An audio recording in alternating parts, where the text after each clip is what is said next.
Hey, welcome back to the Unbelievable Podcast. I am BJ Reidell, back here with my guys, Drew Mahowald. And today, first and foremost, we're going to talk a little bit about the NFL All-Decade team. We got a couple of Vikings on there, so we'll talk a little bit about where they stand with regard to their peers, as well as a couple potential snubs. Up next on the docket, we'll talk a little bit about the virtual NFL draft that we're going to get this year and the complications that Drew and I are expecting specifically from your Vikings organization, who just happens to like to stay on the phone quite a bit. And then we'll also, if we have some time, we'll talk a little bit about Tajae Sharpe and do some identifying of positions of need for the Vikings heading into what will be our Fan Speak Draft Network Simulator Draft show next week. So that's the game plan for today. I'm expecting this to be a short show. I know I say that all the time, and it never actually is, but I truly think this is going to be a short show. So we're going to start things off with a Thursday question. Even though it's not Thursday, we haven't done this segment in at least a month or two. So I just want to talk to you about what you're doing during your quarantine. Since I imagine a lot of our listeners are probably getting a little bit bored. Maybe we can come up with some ideas. So what Drew, what are you doing for quarantine? How are you having fun still?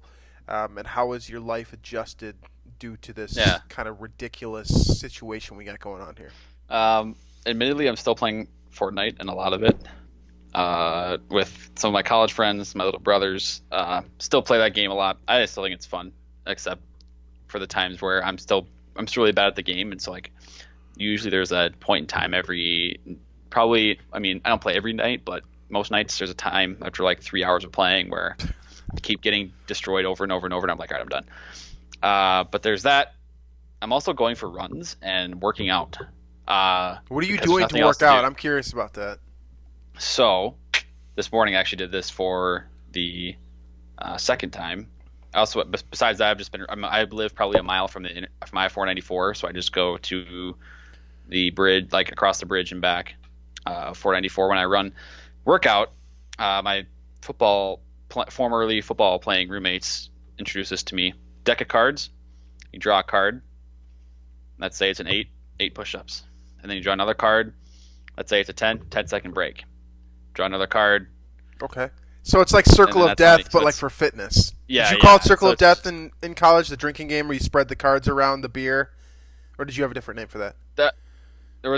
I think there's a different name for that. I don't. Okay. Maybe I didn't play that one. It's an age group thing. I just know. But keep going. But so yeah, just working out. For those of you who know me, working out not my thing ever. Like I've never been someone to do that. Done that. Also rewatching Game of Thrones. So nice. That's kind of the three things I would say that I'm using to kill time. That's really not terrible. And honestly, I think I'm pretty similar. I don't think I've been as intense as you have with working out because I've just been going on walks and doing basic like push-ups, sit-ups, that type of stuff. Because I'm used to going to the gym and doing something with weights, and I don't own any weights for obvious reason.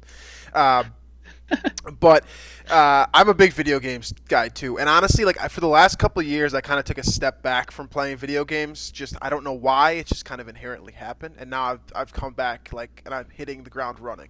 So I have been playing video games nonstop. Which ones? So my big one right now is Animal Crossing. I've been playing. Oh no! So all my colleagues at work got Switches for quarantine, which was hilarious.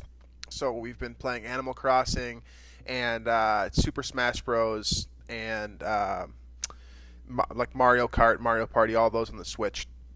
Big fan. Really, really like the Switch. Having a bunch of fun doing that. That's soaking up hours and hours of my time. We also started playing this game called Paladins. This is with my buddies from home, and it's like it's kind of like it's like team deathmatch style game. But the kind of the twist on it is that you're instead of dealing with like guns like you would in like Call of Duty, for example, you're dealing with like magical powers and like. Oh my god, that sounds like so not my game.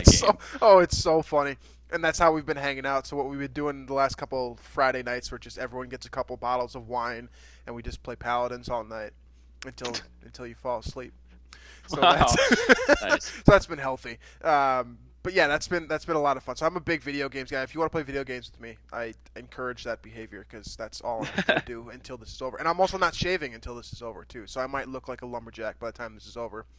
But if you have quarantine ideas, I am very much open to them. I live in the suburbs. I can walk around. There aren't that many people out. Like, there's stuff that I haven't done that I could definitely do, and I encourage. Also, you to tell me. golf courses for sure need to be opened. For sure, need to be opened. They are open in Arizona still. My buddy lives down there, and he said they're open in South Dakota still. Yeah, they're just not open in Minnesota. No, they need to be opened. Yeah. Like, how different is that than going for a walk? Like, I could go out to the course, bring my clubs. So, don't need to touch a flag stick. Don't need to touch or go in the clubhouse. Don't need to ride a cart. You can just walk on the grass like I would if I walk outside on the sidewalk. That's probably, I mean, you're making all fair points. The only thing I was going to say is that you couldn't have access to carts or touching the flag, and you covered that. So, I don't know. I mean, I'm not against it. I would be down to go hit balls for sure. Yeah, if that was just limit it. Either have people play by themselves or limit it to they can only play with people they live with. Yeah, that seems fair enough to me. All right, that concludes our Thursday question that's actually happening on a Wednesday. Again, please feel free to share your ideas with me. I am dying of boredom, and I just finished up Game of Thrones, by the way, for the umpteenth time. And right? It did feel good. I just watched the final episode for like the second time since we all watched it live, and I still hated it. So that sucked. But I'm gonna. Conclusion's not great. It doesn't live up to the first 6 to 7 seasons. Yeah, I completely agree. I've got Ozark on tap now, and I was a huge fan of the first 2 seasons. I've heard that that's very good. I'm really excited about that. All right, let's talk about the Vikings now. Well, kind of the Vikings. We're going to talk about the NFL All-Decade team. We're hurting for content a little bit. As you guys know, this is not a draft show specifically. Drew and I are not draft gurus. At least we're not anymore. So we're focusing on the other stuff. If you want draft stuff, we will do some draft stuff. It's not going to be as good as you're going to find from, Jordan Reed or honestly anyone else in the Climb in the Pocket network. We just straight up, we're going to do some research for the next show, but that's just not our forte. So we're focusing on outside subjects, and right now the biggest matter at hand is the all-decade team, which was released as of this recording about 24 hours ago. You can find this on NFL.com. You can find it on Twitter if you haven't seen it already. I'll go through the names really quickly, and then we'll focus on a couple of them specifically here, and then we'll talk a little bit about snubs potentially as well. So on offense, you got Tom Brady, Aaron Rodgers, Frank Gore, Marshawn Lynch, LaShawn McCoy, Adrian Peterson, Antonio Brown, a wide receiver, Larry Fitzgerald, Calvin Johnson, Julio Jones, Darren Sproles is your flex. Interesting choice there for sure. Tight end, Rob Gronkowski, Travis Kelce. Offensive tackles, Jason Peters, Tyron Smith, Joe Staley, Joe Thomas. Guards, Jari Evans, Logan Mankins, Zach Martin, Marshall Yanda. And centers, Alex Mack and Marquise Pouncey. So let's focus on offense for now, given those names. I know I went through that quick. I assume you probably have this list in front of you as well. The obvious one that stands out, we'll start there. Adrian Peterson spent the majority of his time during the 2010s with the Minnesota Vikings. He's obviously one of the greatest running backs of all time. The other names that are listed there alongside him, I think that he blows them away. He's also one of the few unanimous selections on this ballot. What do you think about Adrian Peterson? There's 8 of them. Yeah. What do you think about Adrian Peterson? Do you see? I mean, I think it's fair. I don't think I even need to ask the question of does he deserve to be there. But what do you think about his selection here relative to his peers? Yeah, I mean, the 2012 season alone puts him on this list. Right. That was an all-time historic season after a torn ACL. We all know the story there. I think he was the last running back that I can think of that was more valuable than his quarterback. I'm just trying to think back teams, think back historic running backs over the past few years. That would fit sort of that description. But every other running back that's put up a season with absurd numbers, like even Todd Gurley, for example, like Jared Goff played well right at quarterback, right? And the Sean McVay offense, yeah. But that season, he was legitimately getting more yards per rush attempt than Christian Ponder was getting per pass attempt.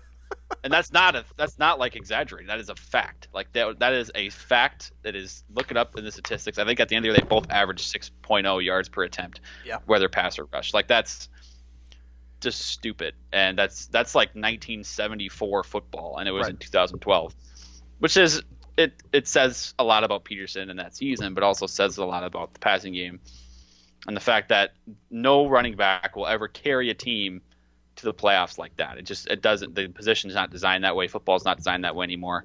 Running backs aren't carrying teams like that. So, and to his credit, I mean, besides 2012, 2010, 2011, 2013, those were all dominant seasons by him too. And now he's even found a little bit of something extra in Washington. 1,000 yards in 2018, nearly 1,000 yards last year. He's never been a pass catcher. He's never been a blocker. He has fumbled frequently, but in terms of purely running the football, is he the best ever? He might be. I think that's probably a fair case, and you can. Among this list of just the era that he played in, is he a better runner than Marshawn Lynch? Which is really the only argument, I think, from the 2010s class in terms of just straight up, like you said, running the football. I'm going to take Adrian Peterson in his prime over Beast Mode in his prime, and I know that's kind of like that might be that might be a Seattle versus Minnesota argument. Like you might end up having Seahawks fans say that they'd rather have Lynch. Marshawn better, all around player probably in terms of being able to do more than just run the football. Right. Better receiver, better blocker, but purely running the football, even for as dominant as Lynch was, those beast mode runs, right? Like those are absurd. But like Peterson has a lot of similar runs that didn't necessarily get the popularity that Lynch's did, just because his were on national TV and they were in the playoffs. Right. Peterson's got a couple of those that are not that far off from what Lynch did. Absolutely. I mean, the one that sticks into my mind just immediately with Adrian Peterson is that Week 17 run in 2012. I was at that game. That's why it sticks in my mind specifically. Was at the very, very end of that game against the Packers. Yeah. Put him in field goal range. Put him in field goal range with it was like a 26-yarder or something like that. Like it wasn't like ridiculously long or anything like that, but it was the one time in my career, or not my career, in his career, when I remember Adrian Peterson sucking up his pride and taking one for the team as opposed to himself. And I love Adrian Peterson as a football player. But I think there's a lot of people out there that would agree with me in saying that he's a bit of a selfish football player and that he was, not always a team-first guy, no matter how much he liked to tell us that he was. That in that moment, he went 26 yards or whatever the length of that run was. He went down and kicked the field goal. The Vikings go to the playoffs only to get shellacked a week later with Joe Webb at quarterback. So he finishes 9 yards short of Eric Dickerson's record. Could the Vikings have ran a couple more rushing plays just to see what happens and try to get him over that mark? Probably. Is Adrian Peterson probably the last person you want to, gamble a fumble on? Probably. Especially in a big moment. Probably. But it was plays like that, and it was the game breakers too. I think the most memorable runs of his career, I think actually occurred before 2010. Like you think about the William Gay, where he just ran over William Gay. The Browns one too. The stiff arm. arm. That was that year. That was 09. Yeah. Too. Yep. That was what started the 09 season, by the way, was that down the sideline stiff arm. But the point being here, Adrian Peterson, one of the most prolific running backs of all time. Would you put him he's top 10 for sure. Would you put Adrian Peterson top 5 all time? Would you go that far? Probably not, just because of the blocking and the pass catching. Well, there's a relative lack of playoff success, right? Yes. There's then there's the fumble issues and the all-around game that I think guys like Emmitt Smith and Walter Payton and Barry Sanders and Dickerson and all these other guys had a little bit of an advantage on. But I think there's a legitimate argument to be made that he's the best pure runner with the football ever. It's him or Barry Sanders in that argument in my mind. Yeah, I think so. It was an outstanding Vikings career. It had a very disappointing ending. A lot of kind of the negativity surrounding Peterson's departure, I think, has kind of dissipated to a degree, so we can kind of look back fondly on what he did on a football field.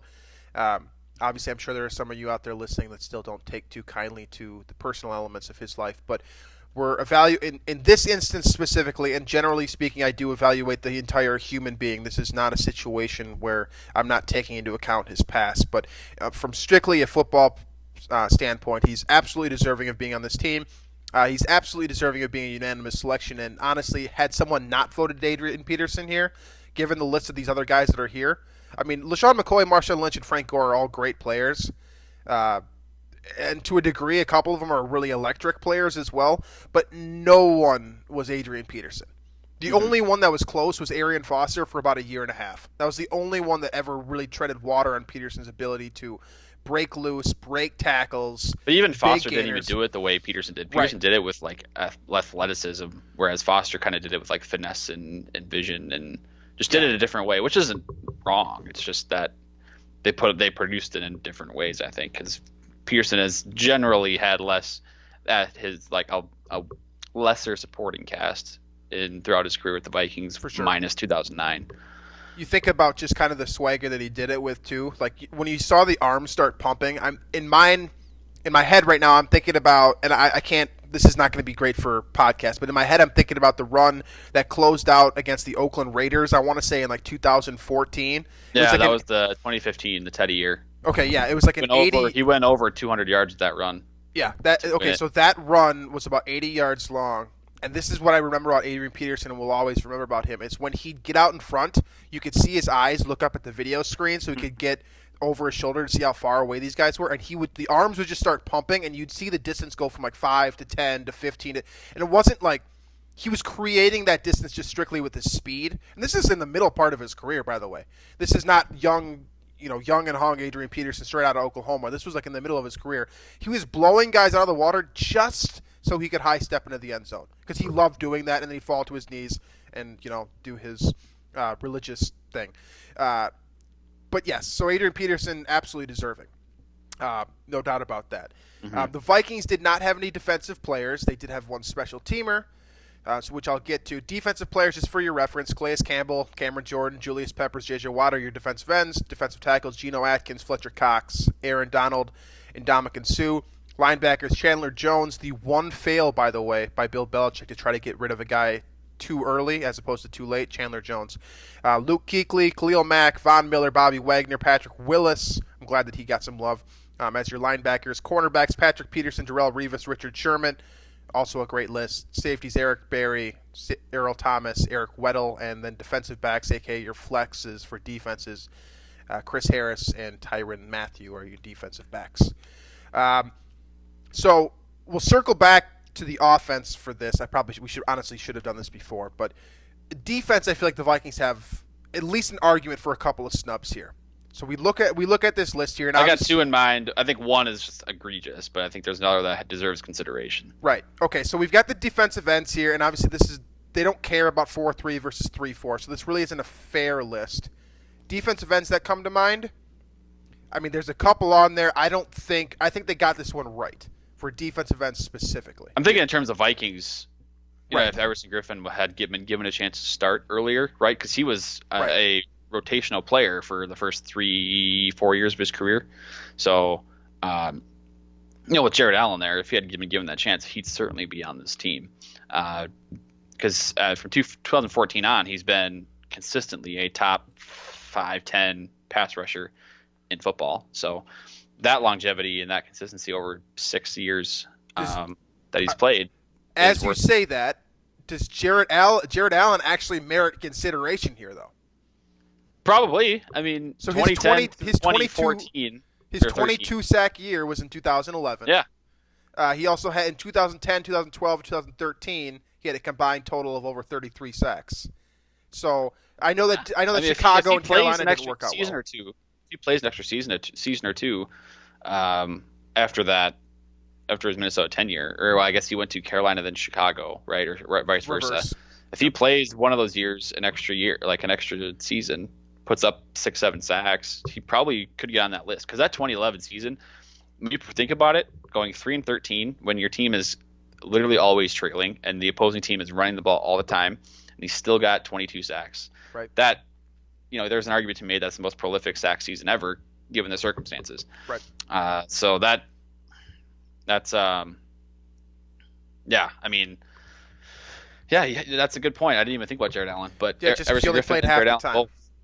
Right. They both deserve consideration for this, I think. Absolutely. So defensive tackle, I think they got this one right as well. Atkins, Cox, Donald, and Suh. I mean, Linville's been great, but I don't think he's above any of those guys. No. And you could say the same thing about linebacker. You'll kind of notice a bit of a theme here with the exception of Willis and Wagner. They're all pass rushing. Oh, I guess Kuechly too. Maybe I'm wrong about that. Jones, Kuechly, and Mack are all listed as linebackers. They're basically glorified. Excuse me. Jones, Mack, and Miller are essentially glorified defensive ends at linebacker. The other three, Wagner, Willis, and Kuechly, I mean, no one's outshining those three interior linebackers during this period of time. The pass rushers, I think you can just about say the same. Cornerbacks, I mean, can it be more perfect than Peterson, Revis, and Sherman? I don't think so. You might be able to make an argument for a couple of guys, but really, to me, those are pretty definitive. Safety, I imagine this is probably where you have a gripe. Yes. With all due respect to Eric Berry, terrific player. Overcoming Hodgkin's lymphoma, like that's right. Tremendous story. Harrison Smith belongs on this list considerably more than Eric Berry does. Berry has been in the league for 2 extra years, but Smith is more, has more cumulative numbers in terms of any category you think of: sacks, interceptions, tackles, forced fumbles. You name the stat, Smith has a higher number than Berry. Games played, and then if you want to look at in-game or per-game numbers, efficiency, coverage numbers, all that stuff, Smith performs better. I'm actually going to go look at this tweet from Nichols where somebody kind of came at him because he was doing the whole defend Harrison Smith thing on Twitter yesterday when this came out, and as you should. So in terms of Smith versus Berry, Smith has fewer yards, targets, and touchdowns allowed per coverage snap, more interceptions per coverage snap, more sacks, hits, and pressures per pass rush snap. Berry's career passer rating allowed is 87.5. Smith's is 59.7. So, I mean, this is a case of where, and this happened to Harrison Smith over and over and over in his career. It will continue to. It's a popularity thing where he's just, for whatever reason, his name's not big across He's just the boring. league. He's boring. He is. That's kind of what it is. He's just boring. And his name does not catch on with the casual NFL fan. And his game goes underappreciated. Where in this case, a guy like Eric Berry, who his name has been propped up a little bit more. He's still a terrific player for sure, but he's more in the news.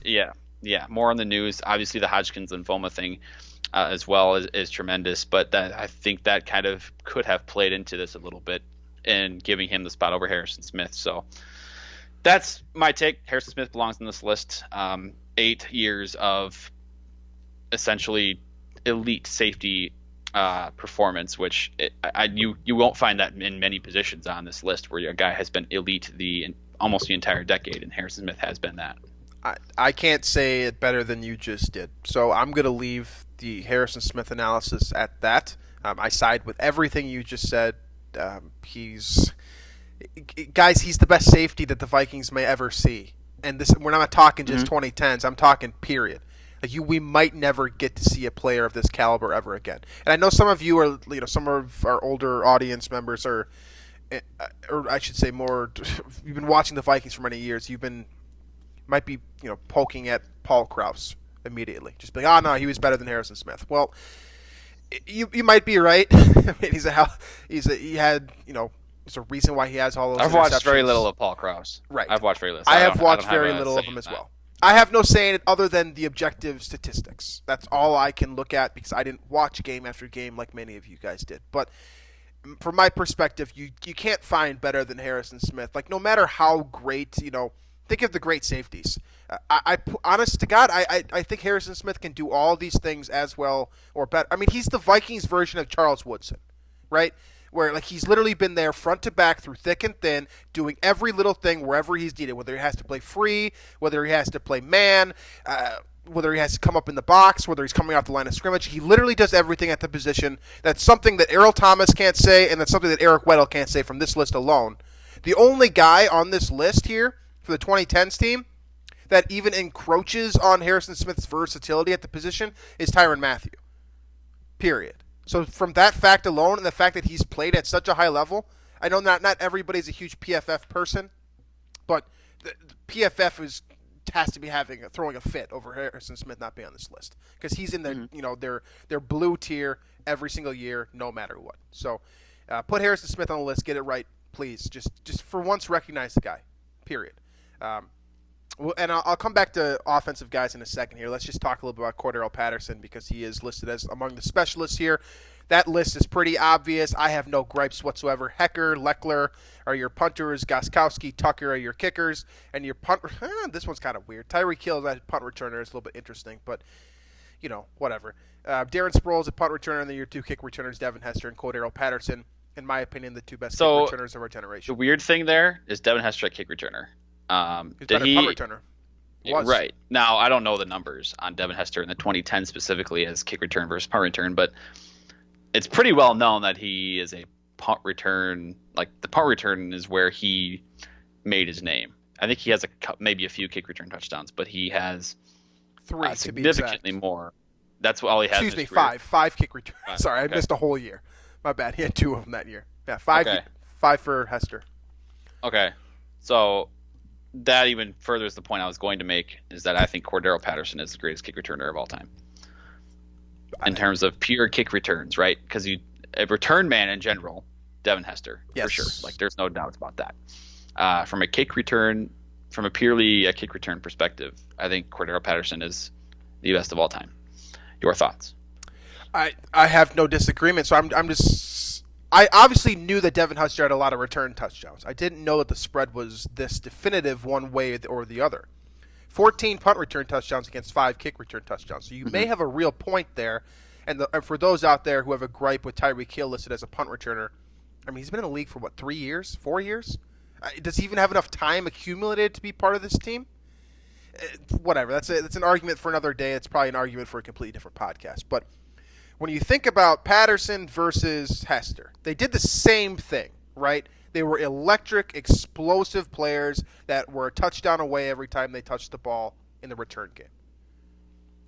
They were also very, just in general, offensively, and for Hester's sake, he also defensively for a time being, very limited players. These are guys who are true specialists.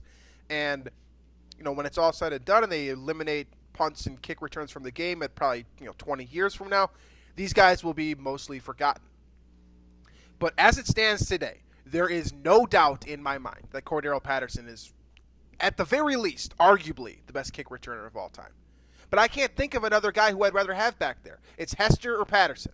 There are a couple other guys out there that were very good kick returners, but there's two guys that come to mind, not in 2010s, but like Dante Hall, yes, and Josh Cribbs are the other two that I can think of that were really, really dangerous niche players in the return game.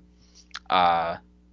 I'm just thinking, Antonio Brown was dangerous at one point as a punt returner. He was literally Tyreek Hill is now. He'd kick people. How about that? We're talking about dangerous people. Tyreek Hill and Antonio Brown. God, sorry, it's not a laughing matter, but. That's what we're. Yeah, I'm just. There are a bunch of guys. It's interesting to think about. There are a bunch of guys that are like dangerous after the catch at running back or punt returner at receiver that would probably be very good at this if they weren't. If it wasn't such an injury risk. I think Diggs had a punt return touchdown in the preseason of his rookie year. He did. He did. It was actually his first punt return, I believe, too. Yeah, so he probably would have been a stud at it. It's just stuff like that. Harvin. Percy Harvin has to be up there. Has to be up there. He's one of the best. How do we not think of him? I don't know. Percy Harvin kick return. He's probably on the short list. He's got probably 5 returns for touchdowns. That's my. I'll pull up those numbers in a second here, but just for you to mull over here and for our audience, in terms of raw numbers, right? These do not tell the whole story, of course. I don't want to ever pretend like they do, but in terms of raw, objective figures, Devin Hester, 295 kick returns. We're talking about kick returns only, not total returns, just kick returns, okay? 295 returns, 7,333 yards, 5 touchdowns, a long of 98. That is a yards per return figure of 24.9. Now, that's not that great. That's not that great. Patterson's at like 29.9 or 30 or something. Okay, so these numbers are going to pretty much very clearly supersede Hester in the return number. The kick return. Yeah, kick return. 204 returns for Patterson, so for almost 100 less. But he has 6,101 yards. Okay, so about 1,600 less. 7 touchdowns, so 2 fewer. or excuse me, 2 more than Hester. I'm doing a terrible job explaining this. He also has the NFL record for long at 109 and holds the NFL record for yards per return at 29.9, which was actually over 30 at one point before. It was, but he was 30.4 as a Viking, and it's Right. actually gone down since. So Right. So he is definitively in this conversation for the 2010s. Now, the next argument becomes, of course, is he the greatest of all time? I mean, those numbers say yes. I think they do. Yeah, that's what the thing. I've said that before, and people are like, "Oh, Devin Hester." It's like, no, punt returns. There's not a doubt in the world. Punt returns. Devin Hester is the best of all time. If we're gonna keep this at just kick returns, Patterson is way more efficient, has more touchdowns, on less attempts, and it's clear. He has got the best average. It's clear. Does and that make Percy, him a Hall of Famer, by the way? I don't know because kick returns might not be a thing. Yeah, I don't know. It's a weird argument, and that's probably like if Devin Hester is a Hall of Famer, then you have to consider. I think Devin Hester Patterson is, because he's the best. He's the best at what he does ever. Yeah, so you have to put him in there. That would mean Patterson warrants consideration, which is just a wild thing to think about. But the other thing is Percy Harvin. I wanted to mention Percy Harvin because what did he have? 5? Yep, you were right. Nailed that. Trying to remember. So he had 2 in his rookie year. In an 09, he led off the 2010 season with 1. Mm-hmm. 2012 against the Lions, he had 1. Mm-hmm. Yep. You're missing one. Trying to remember the other one. Oh, Dallas 2010. 2011 was the other one that you were missing. 2-1-1-1 to start his Vikings career, and then if you remember, this one actually doesn't count, but he also had the one. Oh no, okay, he led off the 2011 season against the Chargers with 1. Yep. 2010 was against the Cowboys when Moss was on the team. There you go. And he also has the one in the Super Bowl that basically set off that rout of the Broncos that ultimately didn't matter. Yeah. But so 6 total for Harvin. I believe Hester actually had one in the postseason as well. I'm not going to double check that. Super Bowl. He kicked off the Super Bowl. Yes, right, with Rex Grossman. Yeah, absolutely. Okay. Still, point stands. Patterson, probably the beast, probably the GOAT as a kick returner specifically. Let's circle back to offense, and we'll wrap up this subject matter, and we'll move on to something different. Anyone on offense for the Vikings during the 2010s that you think warrants consideration? You know, I look at this list. I think that they got it pretty good with the exception of flex. Darren Sproles at flex is not awesome to me. I know that Darren Sproles was great, but, like, how many players would you rather have than Darren Sproles, even in his prime?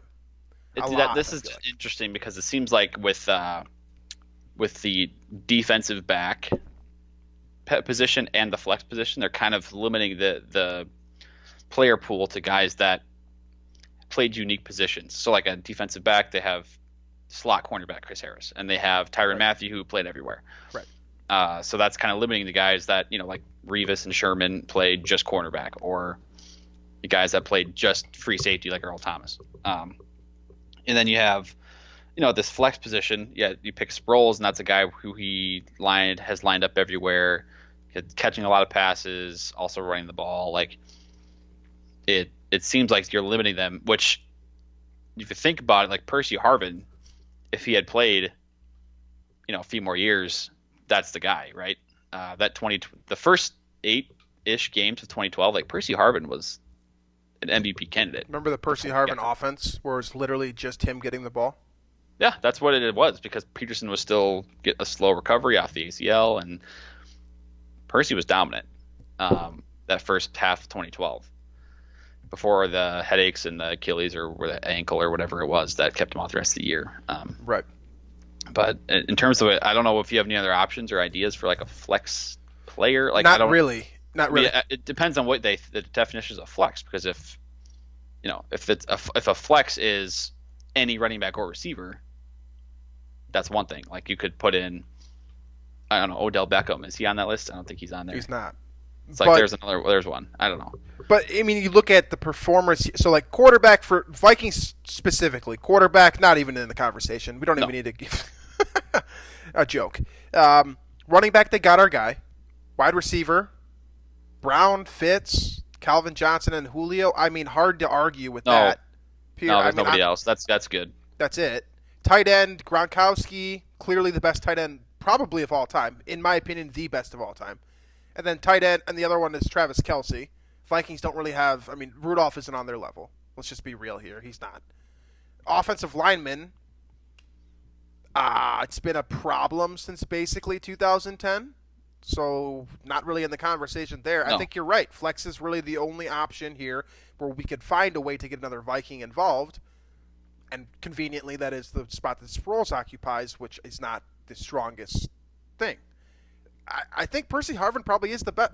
Honest God, if you narrow this thing down and you look at this rationally as a Vikings fan, I think Percy Harvin is really the only other one. I think you're right about that.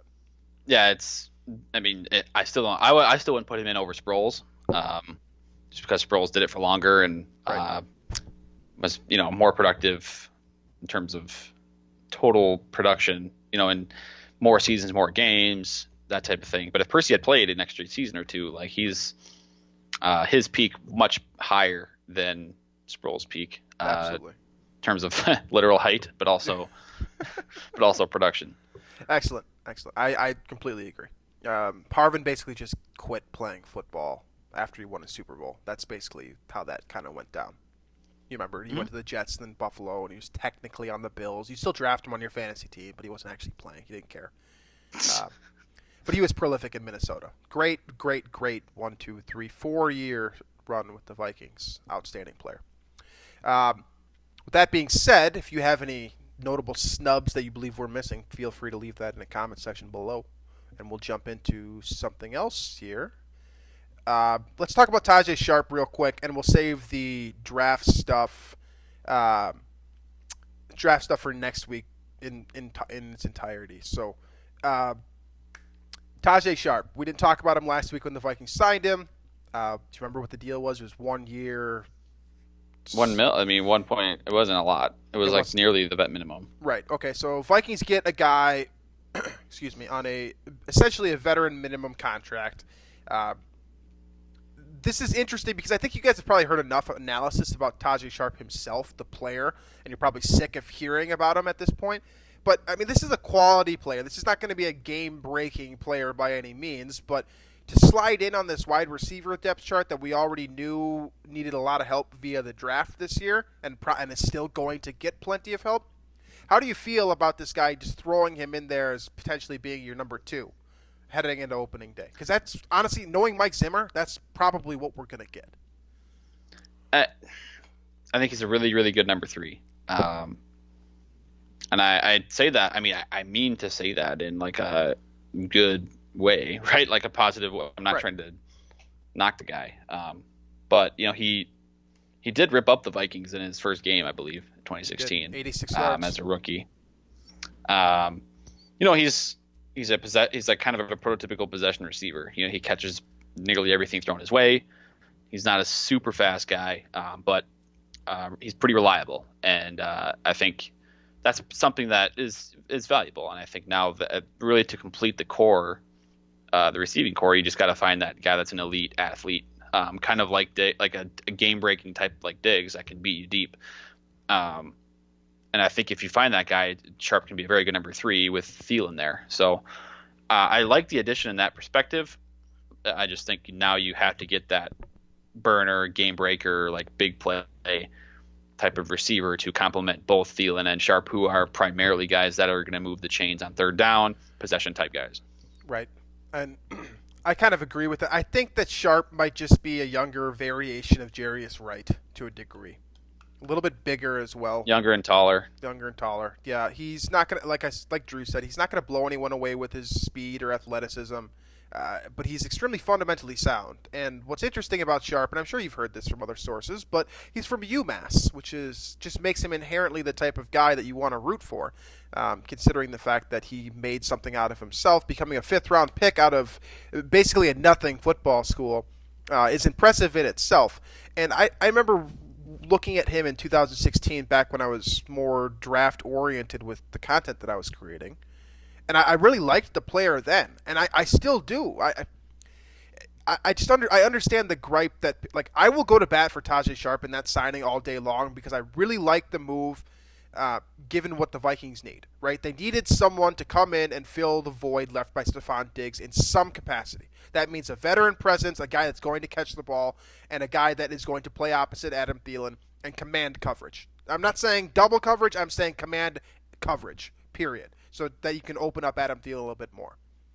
BC Johnson straight up just doesn't get that type of respect at this point. He's not going to draw coverage away from Adam Thielen, and honestly, Sharpe probably won't do it a ton either. But he will give you a veteran presence that will run a good route and catch the ball if it's thrown in his direction. That's who he is. I think he's a really good number 3. I mean, and now I think you just the next thing to round out this core, and that I think could eventually be like competitive and keep the Vikings, keep the Vikings moving on offense. And potentially, I think what can happen here is 2 guys replace Diggs' production, right? Or what Diggs could do. You get Sharpe, right. And then you get this guy in the draft, whether it's Judy or Ruggs or I don't know who else, somebody in the first round, right? A big game-breaking talent. Maybe you trade up for this guy. I don't know. But if you can get that type of trio, Sharpe, Thielen, rookie with the big playability, that's a group that I think can do pretty well. And then I think – I don't think you're losing too much from getting rid of Diggs. Obviously, you'd rather have Diggs, the proven commodity player, elite at pretty much everything a receiver needs to do. But we're past that point now. Vikings have 2 first-round picks. Seems like a logical thing to discuss would be to combine both those picks and grab one of the truly elite guys in this draft class, maybe with a top 10, 15 pick. That's definitely something that the Vikings will have to look at. Considering their placement in the first round too, 22 and 25. I mean, that's probably not. Let's just be real here. That's probably not going to net you one of the top 3 receivers. I think Judy and Ruggs specifically have increased their draft stock, and you also talk about CeeDee Lamb. Those are basically the 3 most talked about receivers, right? Those guys are all going to be gone. By 12. If by some miracle one of them falls to 22, that'd be an absolute dream. But chances, right? Chances are, you have to address the position with one of those first 2 picks if you stay at those spots. Because I think I've talked about this before. I think receiver is the most valuable or most needed spot on this team right now. That I think could make the most positive impact because I think Kirk Cousins is a quarterback that needs to have his receivers open to throw to them. And if they're not open is when he kind of develops those trust issues with guys and doesn't give them that chance. That's when he holds on to the ball, takes sacks, or checks it down. You need guys that will get open down the field. Sharpe does that. Thielen does that. I was going to say that. That's what kind of makes this a beautiful signing. You get a really, really cheap guy that you can trust to get open on man-to-man coverage. That's ultimately the point that if you want to boil all of this offseason down to, ultimately, Stephon Diggs is gone. I miss him as much as you do. But Tajae Sharpe is here now, and he's playing for an amount of money that I know he's not a 1,000-yard guy, but still barely above veteran minimum. I mean, with the top 51 rule, he barely even qualifies for that. I think this is a great signing, and this is one of the few moves that I can really get excited about this offseason. I mean, this is a guy that's going to give you some level of production, and he's going to give you some level of consistency at a position that has become in flux from the moment you traded Stephon Diggs. So that was a necessary move, and it was a quality move combined into one. So that's. I know it's small in the grand scheme, but that might be the best move the Vikings made this offseason. Straight up, was bringing in a guy that's going to give you going to level it out. If they keep Anthony Harris around, give him the long-term deal, that might be the best. That might be the best move. That would leapfrog it. That's a fair point. But they haven't done it yet, so you might be right in terms of this is true. We might look back at this offseason and we're going to think a lot of things, I feel like, about this offseason a couple of years down the road. But that might be one thing to keep an eye on. I just believe in Tajae Sharpe probably more than the general fan does, given kind of what he produced in Tennessee. And I see a 25-year-old guy that could break out in a big way with more consistency at the quarterback position. And when I say big way, I should scale that back down. I mean more like... That's one thing to consider, too. Like he, for the majority of his Tennessee tenure, the passing offense was not awesome. And yes. For what it's worth now, the last year, Tennessee was, I think, the most efficient passing attack. At least it was with Tannehill as quarterback. But he was leapfrogged, yes, by Corey Davis and A.J. Brown, who are both very good receivers. And so now he's getting, for now, getting the chance to be a number 2 again. So, with an offense that has it's a more consistent attack. So we'll see. It's definitely not a bad signing given the price tag. Absolutely. All right, so let's round out this show now, talking again about the draft, but specifically the what we're going to be seeing, the programming of the draft. Well, not just us, I guess, but how everyone's going to be seeing the draft this year. It certainly seems like. Um, I thought this was hilarious. I think this is really funny, and I think it's the NFL is doing everything in its power to adapt. So for those of you who have not become aware, the NFL is basically going to be running this thing through essentially Zoom. Zoom is the brand name that everyone's using right now, so I'm just going to use that for Zoom, Skype, Google Hangouts, whatever the case is. Right. Like it's going to be through that, which is going to be it's going to cause all kinds of problems. I don't know. I'm sure many listeners now are and doing this more too, where they're working at home and doing the over the computer like conferences and meetings and all that. And I'm sure one out of every 3 or 4 of them has some sort of technical issue where someone can't hear what's being said, or there's an internet connection issue, or whatever. A lag. So now you're gonna trust, a lag. Can you imagine a lag with the clock ticking down? I don't know if you've been watching Sports Center lately, but they have these. That's all they're doing now is like FaceTime, Zoom interviews with athletes, and there's like a 5-second lag, and it's the most awkward thing on TV right now. So this is going to be like now you're trusting this software, whichever platform they use, for the NFL draft. Right. One of the biggest singular events in the world. And the biggest sporting event in like the time frame of like March to June at this point, because nothing else is going on. Right. And these, so within their own teams, they're used to having 30 some people in this own room. They're all there. They're all taking notes. They're all talking face to face with each other. Now they're trusting their internet connection. They're trusting the software of whatever form they use. Plus, if they want to call and discuss other teams with trades, which is I think going to be the big problem for the Vikings, they have to communicate with like their own team, but then also connect with another team. They're probably gonna have multiple calls to bounce at the same time. It's gonna be a mess. It's gonna be a mess.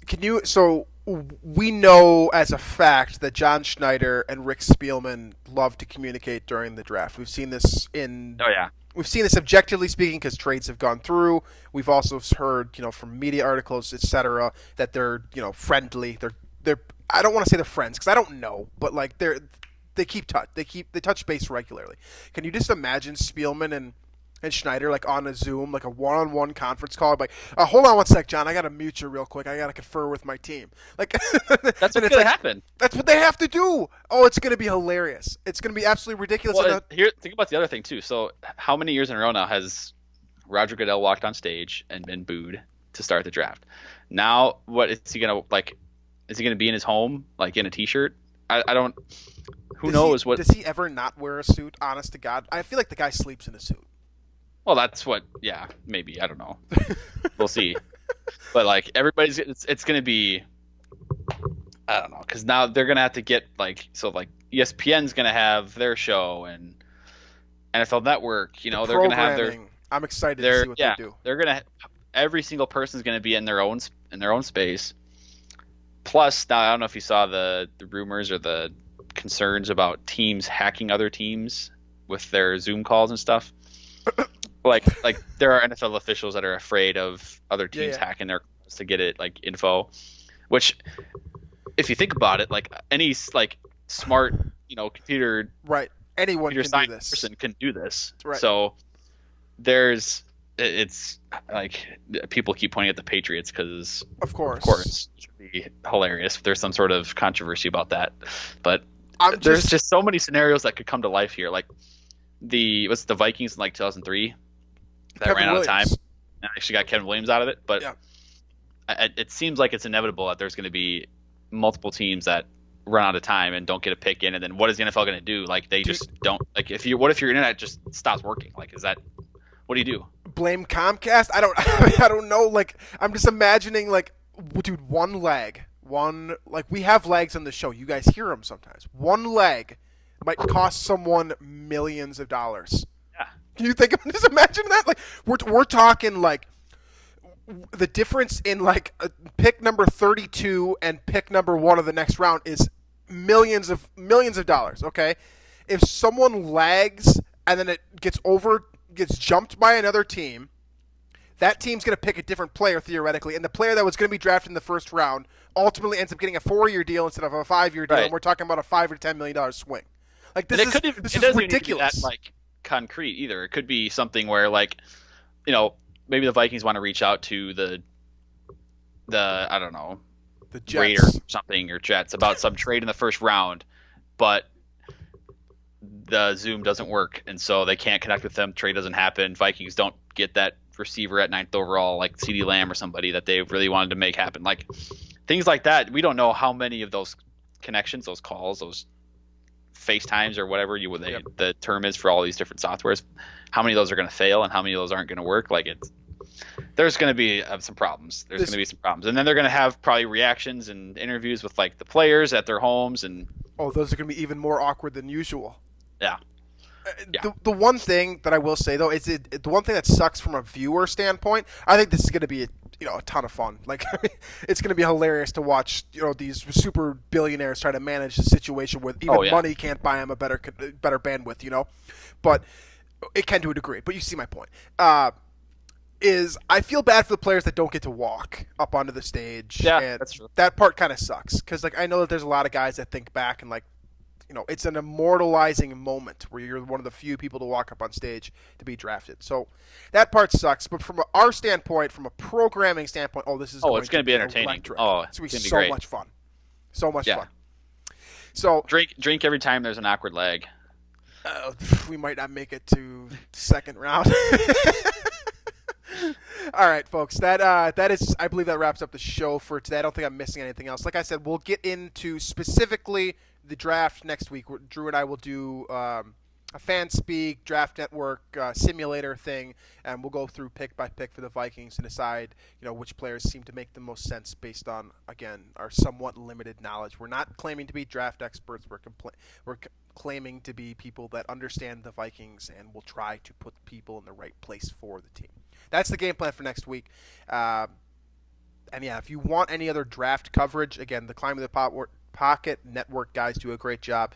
Jordan Reed specifically is about as good as it gets out there. So that's going to be where you're going to want to go for more nitty gritty stuff. We're just going to keep it fun and casual. I think that's everything I got. So make sure you subscribe on iTunes, Google Play, wherever you listen to your podcasts. Leave a comment in Daily Norseman below.